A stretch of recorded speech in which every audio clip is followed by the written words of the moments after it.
មានថ្ងៃមួយយើងណាត់ជួបគ្នានៅមាត់ព្រែកយើងគូររូបបេះដូងនៅលើដីហើយសន្យាថា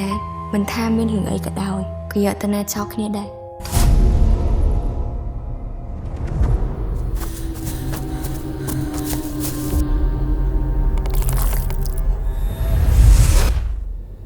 ខ្ញុំខ្លាច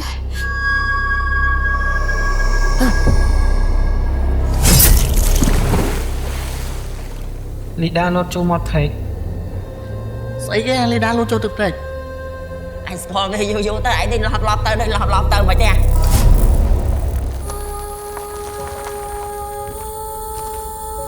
ហើយឯងមកភូមិយើងលើនេះមានธุរៈអីមែនទេខ្ញុំមកព្រោះលីដាពុករឿងហ្នឹងវាកន្លងផុតទៅយូរឆ្នាំហើយឯងគួរតែមិនភ្លេចវាចោលទៅណាមួយក្មេងស្រីហ្នឹងវាទៅស្លាប់ខ្លួនឯងទេឯងទៅជឿក្បាលអីជាមួយរឿងដែលឯងបានធ្វើហ្នឹងណារិទ្ធកន្លែងនេះឯងលីដាក៏ស្លាប់តែសាក់សពគាត់អត់មានអ្នកគេរកឃើញឯទៅព្រែកហ្នឹងអត់បានទេណាឯងលឺចាចាញ់និយាយរឿងជើងកបអត់សួរទេញោមព្រែកនោះគួរថ្នាក់ណាស់ឯងលេងសាច់មកអញនេះខំមកនៅ